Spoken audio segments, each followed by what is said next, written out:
What are the rooting interests for the Broncos in the Week 14 playoff race? Let's take a look. The Broncos currently sit at 10-2, with the Patriots sitting at 11-2. The Patriots are on a bye this week, and the Broncos have an opportunity to catch up and tie the record. And why that's important? The Broncos actually get the 1 seed in the case of a tie because of the common opponents that the Patriots and Broncos have faced. Beyond that, let's take a look at the division. First, the Chargers face the Eagles in their house. The Eagles are a common opponent for the Broncos, and the Broncos beat the Eagles earlier this season. The Chargers losing to the Eagles ensures a tiebreaker if that were to come up. The Chargers still face the Chiefs, the Cowboys, the Texans, and your Broncos. In this case, we want to maintain our lead to secure the division title. Of course, that means go Eagles. Now the Chiefs face the Texans at home. At this point, we don't consider the Chiefs a risk to number 1 playoff seeding, and they're almost not a risk when it comes to division as well. In this instance, it's all about rooting against our rivals. And I still maintain it'd be hilarious if the Chiefs don't make the playoffs in 2025. The Chiefs still have to face the Chargers,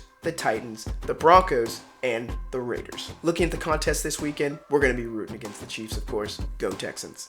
Now let's look at the conference. As mentioned before, the good news is the Patriots are on a bye, and this gives the opportunity for the Broncos to catch up when it comes to the number 1 seed race. But there are other contests that we have some interest in. The Jaguars at the Colts. Both the Jaguars and the Colts are battling for the AFC South. Though they have the same record at 8-4, the Jaguars currently have the 3 seed due to their record against common opponents. The Jags still have to face the Jets, the Broncos, the Colts, and the Titans. The Colts still have to face the Seahawks, the 49ers, the Jaguars, and the Texans. What we're rooting for here is for both of them to maintain a distance from that 2nd or 1st seed, regardless of who wins the AFC South. When we look at their schedules, the Colts definitely have a tougher schedule ahead of them after this matchup. In my mind, this one's a toss-up, but I'm going to say go Colts. Another matchup is the Bills versus the Bengals. If the playoffs started today, the Broncos would have to host the Bills, which we are very familiar with from our last playoff exit in the 2024 season. Of all the teams that would be in the playoffs if they started today, the Bills would currently be the toughest matchup.